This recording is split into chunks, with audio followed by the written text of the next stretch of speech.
আসসালামু আলাইকুম প্রিয় ভাইরা, শুভেচ্ছা নেবেন। এই ভিডিওতে আমি টপিক 2 এর ওয়ার্ড মিনিং নিয়ে আলোচনা করব এবং আমাদের আজকের বিষয় হচ্ছে প্রেম এবং বিবাহ। এটি হচ্ছে এই বিষয়ের উপর প্রথম ভিডিও, এর দ্বিতীয় পার্টও ইনশাল্লাহ আপলোড হবে।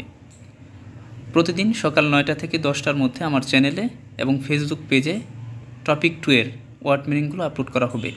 বলে রাখছি, পরীক্ষায় ভালো করতে চাইলে ওয়ার্ড মিনিংয়ের বিকল্প নেই। তো চলুন শুরু করি। আজকে আমাদের প্রথম যে শব্দটা আছে ইয়নে, এই ইয়নে যার মানে হলো আবেগপ্রবণ সম্পর্ক, অথবা এটাকে আমরা প্রেম বলতে পারি। ওয়া মানে হচ্ছে এবং, খিয়রুন বিবাহ।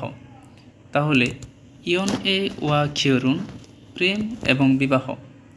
যখন ওয়ার্ড মিনিংগুলো পড়বেন তখন অবশ্যই বাংলায় কোনো না কোনো বাক্য মিলিয়ে এর সাথে মনে রাখার চেষ্টা করবেন। ওয়ার্ড মিনিং জানলে আপনার জন্য আপনি ভালো করবেন, ওয়ার্ড মিনিং না জানলে আপনি ভালো করবেন না। গ্রামার নিয়েও টপিক 2 এর যে গ্রামারগুলো আছে, এই গ্রামার রিলেটেড ভিডিওগুলো আমি প্রতিদিন এই চ্যানেলে সন্ধ্যা 6টা থেকে 7টার মধ্যে আমার চ্যানেলে পাবেন ইনশাআল্লাহ, টপিক 2 এর গ্রামার। আচ্ছা, এখন আসেন গো ব্যাক বা খো ব্যাক মানে হলো স্বীকারোক্তি। গো ব্যাক বা খো ব্যাক মানে কি? স্বীকারোক্তি। পরের যে শব্দটা আছে মিথিং মানে হলো মিটিং, এটা খুবই সহজ কথা। সারো ঝাপ্তা মোহিত করা, আকর্ষিত করা। সুগে থিং অন্ধ তারিখ। অন্ধ তারিখ যে বিষয়টি, এটি একটু আপনি গুগলে সার্চ করে দেখবেন অন্ধ তারিখ বলতে কী বোঝায়। তবু আমি বলছি যে অন্ধ তারিখ মানে হচ্ছে, ধরেন দেখা গেল যে একটা ছেলে একটা মেয়ে দুইজন একসাথে ঘুরতেছে, হঠাৎ করে তারা ডিসিশন নিল, যেমন ধরেন আজকে তারা বিয়ে করবে, এরকম একটা ডিসিশন নিল, ওই তারিখটাই সম্ভবত অন্ধ তারিখ। এটা একটু দেখে নেবেন আর কি গুগল থেকে। অস্তে খাদা বিশ্রী। চাকসারাং, এই চাকসারাং শব্দের অর্থ হচ্ছে ক্রাশ। ক্রাশ শব্দটা তো আমরা সবাই জানি। চাকসারাং মানে হলো ক্রাশ, অথবা এটাকে অপ্রত্যাশিত প্রেম বলে। চাকসারাং ক্রাশ, কারোর প্রতি যে ক্রাশ হয় ওইটা, অথবা অপ্রত্যাশিত প্রেম। আসলে আমরা পরের শব্দে চলে যাই। পরের যে শব্দ চোসা দানিদা। সোসা দানিদা অনুসরণ করা।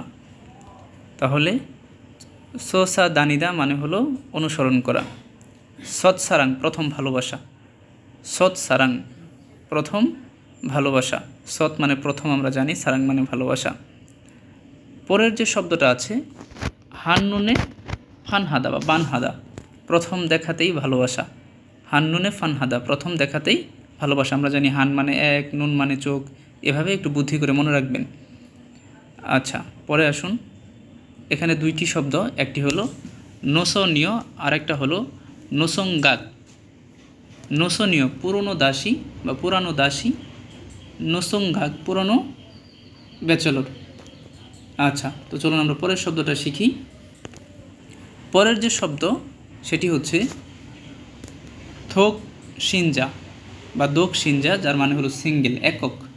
হ্যাঁ, এটারে সিঙ্গেল বলে। থোক সিনজা সিঙ্গেল। পরের শব্দটাতে আসেন ইয়ন সাং অথবা ইয়ন হা। এখন ইয়ন সাং যেটা, এটার মানে হলো বড়, আর ইয়ন হা এটার মানে হলো ছোট বা কনিষ্ঠ, যেটা হচ্ছে কনিষ্ঠ সন্তান, এরকম বিষয়টা। আর সারাম মানে তো মানুষ আমরা জানি। শিল্লাঙ্গাম বর। শিল্লাঙ্গাম মানে কি? বর। ইসাং হিয়ং আদর্শ ধরন। ইসাং হিয়ং মানে কি? আদর্শ ধরন। এখন এই সবগুলো শব্দের সাথে কিন্তু আমার কাছে আছে, আপনার উদাহরণ আছে, কিন্তু এইগুলো দিয়ে মানে ভিডিও তৈরি করতে গেলে ওয়ার্ড মিনিং শেষ করা সম্ভব না। এই জন্য আমি শুধু ওয়ার্ড মিনিংগুলো আপনাকে আপাতত জানাচ্ছি। ইসাং হিয়ং আদর্শ ধরন। সনীয় কুমারী। সনীয় কুমারী। সনীয় মানে কি বলুন? কুমারী। ঝোকন অবস্থা। তাহলে সনীয় মানে কুমারী, ঝোগন অবস্থা। আসুন পরের শব্দটা আমরা একটু শিখি। পরের যে শব্দটা আছে ইয়াক হুঞ্জা। ইয়াক হুঞ্জা যার মানে হলো বাগদত্তা। ইয়াক হুঞ্জা বাগদত্তা। আর মান্নাম শব্দের অর্থ মিটিং, সাক্ষাৎ করা, এটা আমরা সবাই জানি। তারপরে যে শব্দটা সাগুইদা, এই সাগুইদা শব্দের অর্থ বন্ধুত্ব করা বা ডেটিং করা বা ডেট করা, আমরা যাই বলি। সাগুইদা বন্ধুত্ব করা। সাগুইদা মানে হলো বন্ধুত্ব করা। আসুন পরের শব্দটা আসি। পরের শব্দ যেটা, সেটা হচ্ছে আনগিদা। এই আনগিদা শব্দের অর্থ হচ্ছে আলিঙ্গন করা, হাত করা, জড়িয়ে ধরা। আনগিদা। তারপরে দুইটা শব্দ, একটা হলো ইয়নিন যেটার অর্থ প্রেমিক, আর খফুল যার মানে হলো দম্পতি। খফুল মানে কি? দম্পতি। তাহলে ইয়নিন প্রেমিক, খফুল দম্পতি। ইবিয়ল বিদায়কালীন অনুষ্ঠান। সংহন প্রস্তাব, সংহন মানে কি? প্রস্তাব।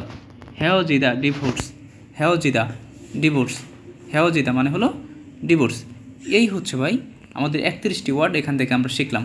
যতগুলো বিষয় আপনাদের প্রয়োজন আছে ওয়ার্ড মিনিং টপিক 2 এর জন্য সবগুলো বিষয় নিয়ে ইনশাআল্লাহ আলোচনা হবে। সেকেন্ড পার্টটাও এই প্রেম এবং বিবাহ সম্পর্কিত। তারপরে হচ্ছে আমরা অন্য আরেকটা বিষয় নিয়ে এই ওয়ার্ড মিনিংগুলো আলোচনা করব। ভালো থাকুন সবাই। আসসালামু আলাইকুম।